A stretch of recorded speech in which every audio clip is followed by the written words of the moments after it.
Good morning to the S&D press conference during a obviously very busy and very important plenary session. With these words, I hand over to our group president, Iratxe García. Perez.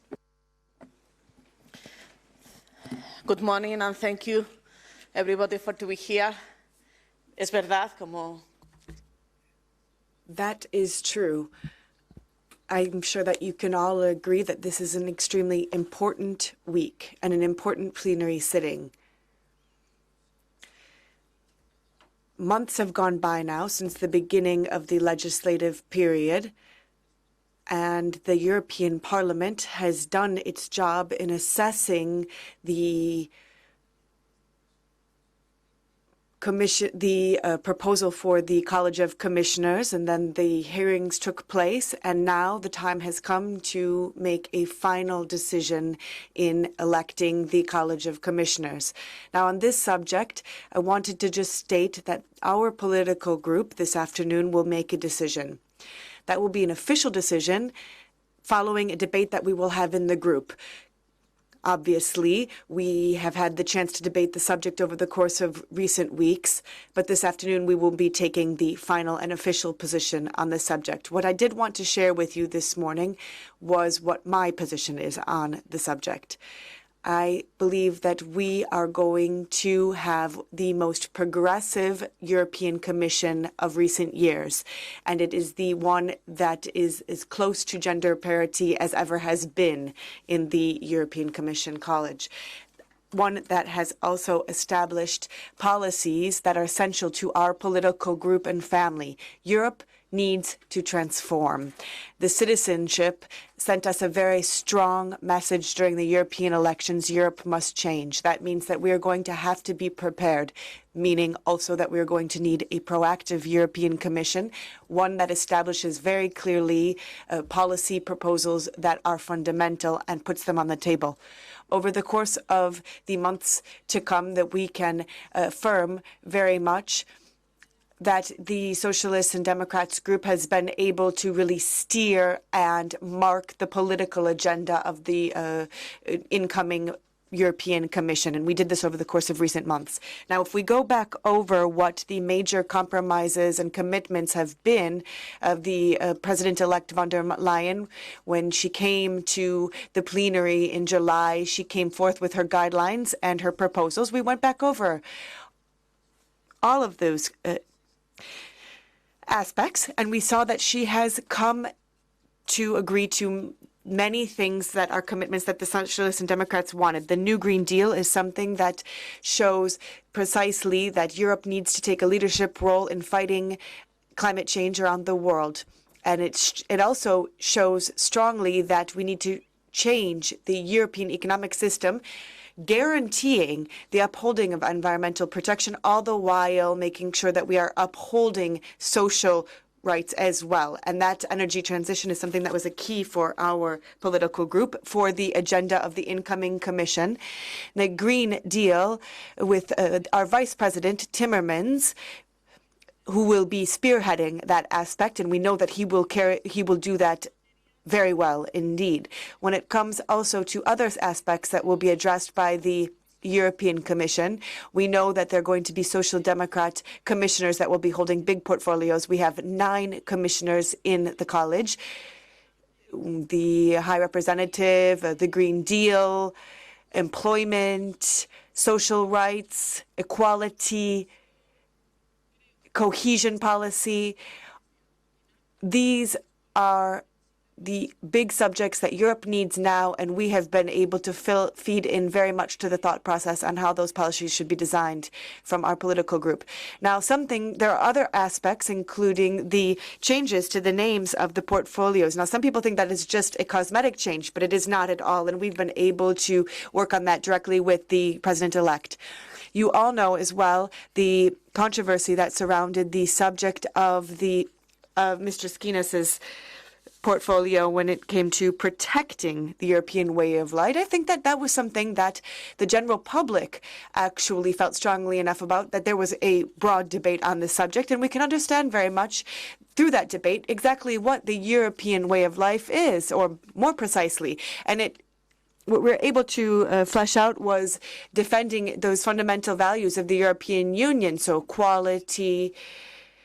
And now we must promote those very values. So it's excellent news then that the President-elect von der Leyen has changed the change of this portfolio. The second change was jobs, not just jobs, but judge and social rights. For us, the European social pillar is a top priority. Let me underscore, we will not be able to change anything related to climate action and fighting climate change if we're not able to fully integrate social rights. Hence the importance that we placed in terms of sending a very strong political signal in focusing on the social rights issue, so fundamental for our political family.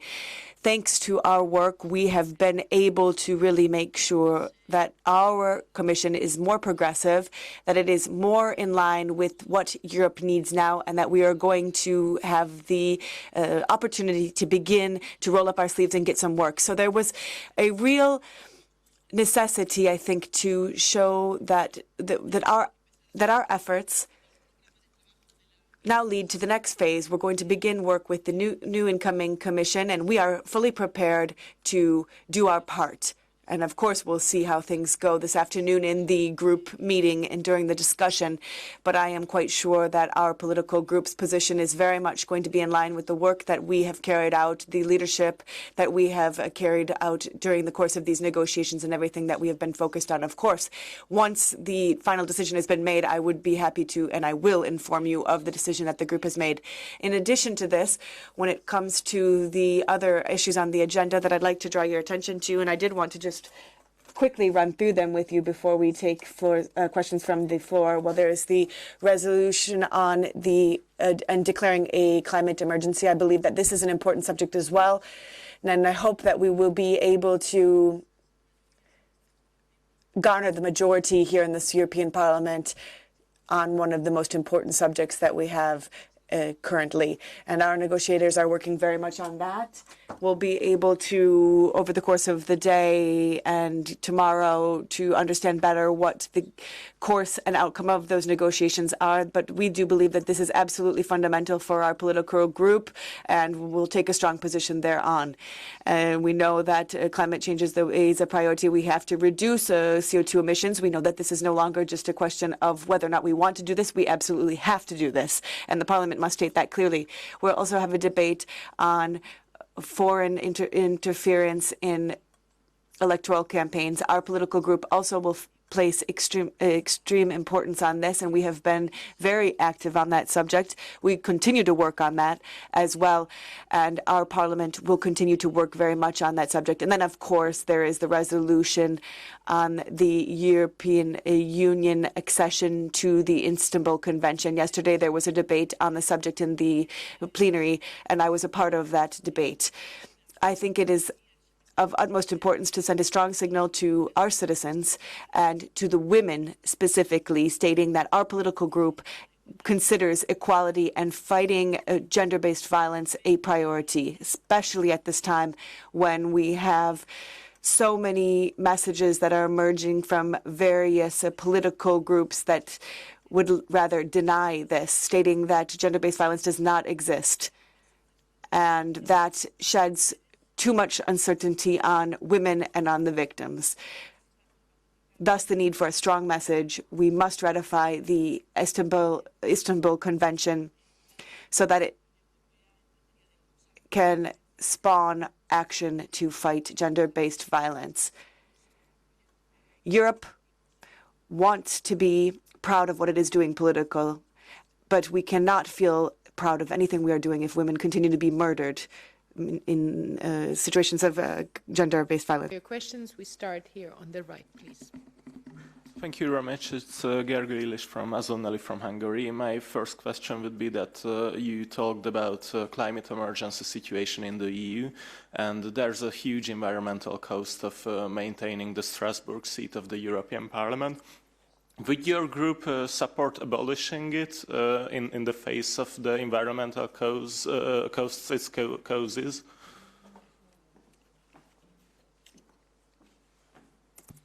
Evidentemente. Understandably, this is an open debate amongst the public opinion, but also within the political groups. And for the time being, in my political group, we have not had an open debate on the subject, and therefore I cannot give a position on the subject if we haven't yet discussed it in the group. Now, I am here on the press conference as the chair of the Socialists and Democrats group and not as an individual, Mrs. García Perez, and therefore I cannot give an opinion on the subject at this time. Please. Hey, hello. Thank you, Diego Velázquez from the Luxemburger Wort. You made very clear that I think your group will vote for the von der Leyen team from your introductory statements.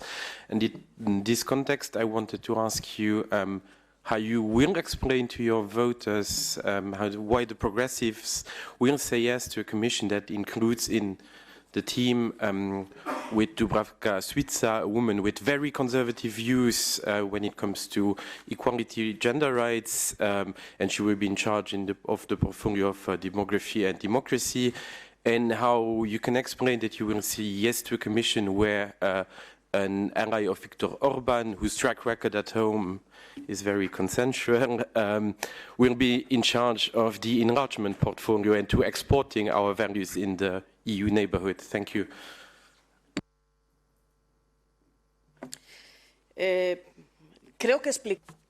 I think that I have explained very well the reasons why I believe that this European Commission can count on the full support from our political group. I'd like to really underscore the fact that this European Commission is going to focus on these policy areas that are fundamental to our political group. Now, this College of Commissioners does not include only socialists and Democrats. We know that we have to play by the rules that exist currently. You all know how the college is put together. We know that each individual member state puts forth a proposal, and then we can assess the individual's ability to manage the portfolio. If we were to begin to look at each individual candidate politically and assess them, we would never be able to put together a European Commission. And that would be the case not for us, but for any political group. Europe is built on diversity, and it means that there are negotiations. And this is the best possible Commission that could exist, considering the margin of maneuver that we have. I believe that there are great commissioners, and I think that we have been able to establish our priorities and make sure they are included on the political agenda. Now, we understand as well that once the Commission begins its work, then this College of Commissioners is going to show exactly what it is made of. And one last thing, this European Parliament, of course, is going to have a very clear role in monitoring the Commission. We will do just that, seriously and responsibly. The Socialists and Democrats group of the European Parliament, from day one of the new Commission's work, we are going to be working on our ideas and make sure that the Commission is follow up on what the Commission is doing. But of course, we need agreement, and we need to be able to lead those changes. I'd like to just insist on the fact that, of course, not all of the commissioners are perfect for us, but as a College of Commissioners, we believe that this is the group that can put into place the changes that we need. Hello, I'm from the Italian press agency. Two questions, if possible. The first, do you think that the group is going to vote en bloc for von der Leyen? Will the German Socialists and Democrats follow suit? And then when it comes to the European Stability Mechanism, what do you think about the reform of that? Do you believe that it should be put through without major banking union reform roadmap? According to the roadmap, we're quite far behind. Now, when it comes to the S&D group and whether or not everyone in the group will vote in favor, well, I did say that I hoped to wait until that I would wait until after the debate this evening in group. before I made a statement on that point, but I can say that the debates that we've had in the group thus far have shown that we have a full acknowledgement of the efforts that we have made as a group and the influence that we have had as a group in bringing forth our demands, and that they have been integrated. I do believe and hope that the group will be able to vote in a strong and unified way. But of course, the vote is an individual vote, and we will have to, of course, imagine that there might be someone who might vote that off the group line. But again, I think that we have been extremely strong and unified and able to do what we needed to do. When it comes to the banking union, we are really looking at that right now on the agenda, and we believe that the incoming Commissioner Gentiloni will be able to address these questions such that it integrates things that are so important to our political group. For example, the deposit insurance scheme, we've been working on that, and we think that it will be a major step forward in this reform. But of course, we have to start working to understand precisely what the proposals will be from the Commission, and then see what is going to emerge from the Council to move beyond the areas where there is a blockage, so that we can overcome that blockage. From Spanish radio, are you concerned about the fact that there is no British commissioner, and what do you think would be the best approach to this so that the Commission can begin working?